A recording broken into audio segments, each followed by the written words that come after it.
या आज में करना चाहते हो तो इसके पहले 2 मिनट का अपन मौन धारण कर लें। तो ये उनके कार्यक्रमों अपनी भागीदारी निभाने के लिए और इस तरीके से समाज सेवा के लिए प्रेरित करने का काम करेंगे। ये मैं आप सभी लोग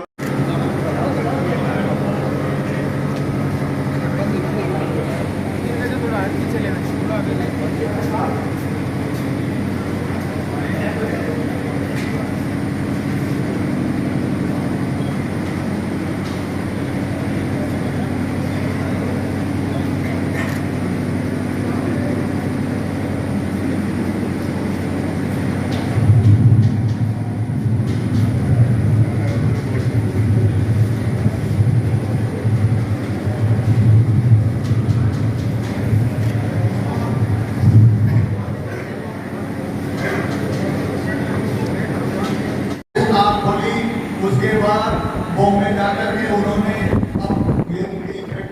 सुपरवाइजर इस लेवल का काम किया। का कार्यक्रम हम सब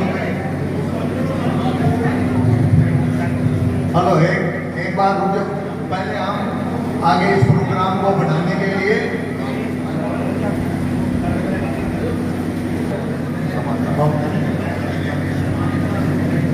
इसके उपाध्यक्ष बाबूलाल जी को भी स्टेज पे आमंत्रित करता हूँ। और उसके बाद मुझे आदेश हुआ है कि छोटे लाल जी हमारे जो सम्माननीय हैं उनके बारे में ब्रीफ आप लोगों को अवगत कराऊँ। पीछे कर जरा स्वागत और काम उसका कराने के और करने के प्रयास करते हैं। इसी प्रकार परम आदरणीय हमारे छोटे लाल जी थे। वो ये नहीं देखते थे किस जात का है, किस धर्म का है और ये हमारे सुख दुख में कभी काम आएगा नहीं आएगा। वो ये देखते थे आज ये मजबूर है, इसकी मजबूरी का फायदा नहीं उठाना और जो उठा रहे हैं उनके विरुद्ध जाके और वो खड़े किया। ऐसे छोटे लाल जी थे। अध्यक्ष बने तो उन्होंने कभी तब के काम नहीं किया। जितना उनसे हो सका सबसे ज्यादा समय देने वालों में अगर कोई था तो छोटे लाल जी थे। वो दोनों टाइम जाके छात्रावास को संभालते थे। जी ने उनके बारे में अपने विचारों से अवगत कराया कि किस तरीके से उन्होंने समाज सेवा के लिए प्रेरक के रूप में काम किया। और वो सैनिक समाज बलाराम जी नेताजी के चुनाव जो 1990 में हुआ से भी बहुत बहुत धन्यवाद देना चाहता हूँ कि उनको याद करना, युवा पीढ़ी को दिशा निर्देश देना है। जिनका मेरे पे बहुत ही आशीर्वाद रहा। शुरुआती दौर में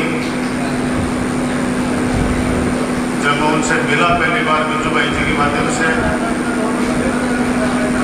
तो इतना आशीर्वाद दिया उन्होंने, इतना मेरा हौसला बढ़ाया। ऐसे व्यक्तित्व की आज हम सब लोग पुण्यतिथि मनाने जा रहे हैं। महाराज श्री के सानिध्य में सीताराम जी महाराज और मंच पर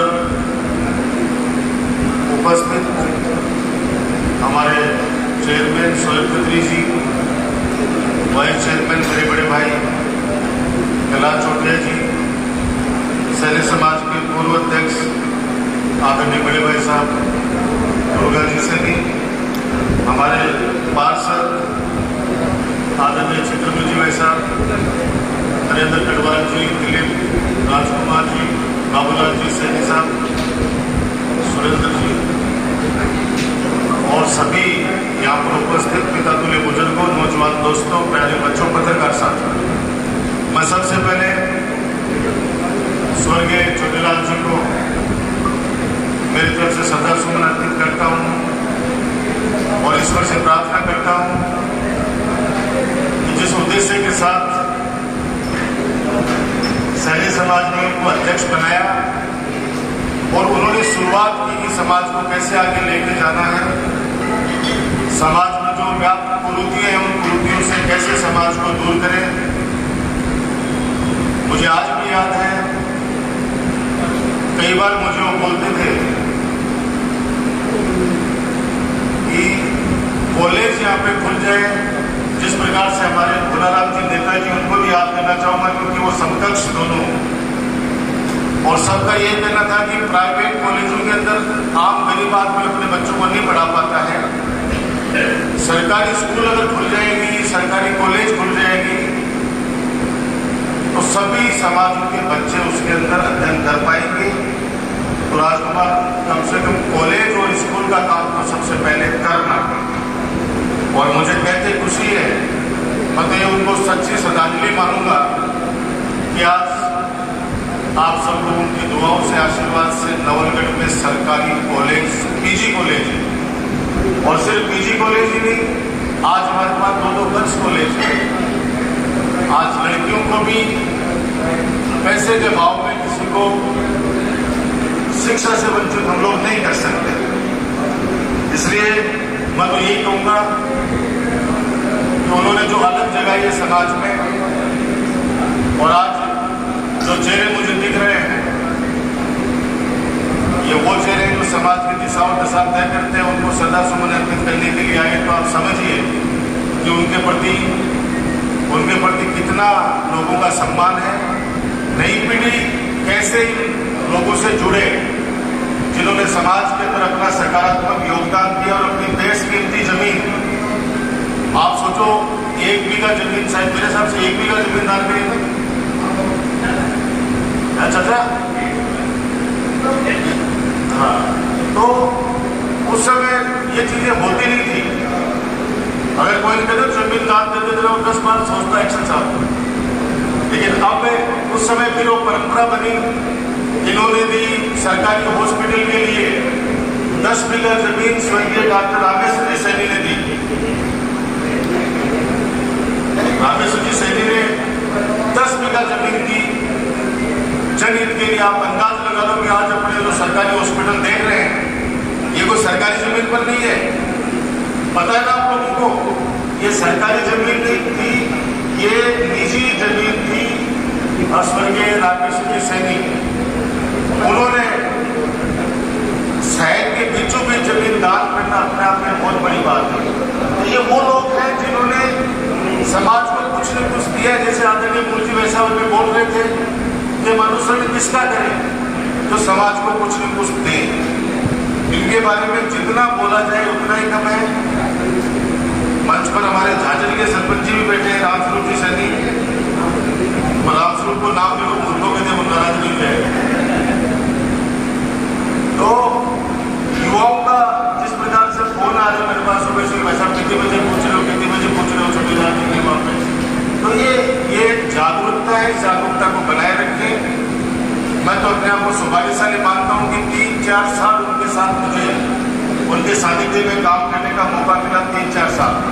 और उसके बाद में उनके सुपुत्र बिजू भाई जी भी बहुत ही सौम्य हैं, शालीन हैं, और पूरा बड़ा परिवार है इनका। आप लोग बहुत बड़े परिवार के लोग हो, और सामाजिक कार्यक्रमों के अंदर आप लोग धीरे धीरे अपना योगदान देते रहते हैं। मैं तो आज इतना कहूँगा कि हम सब लोग उस पुण्य आत्मा को याद करते हुए और ये संकल्प लेते हैं कि उन्होंने जो अलग जगाई थी उसको हम लोग आगे लेके जाएंगे।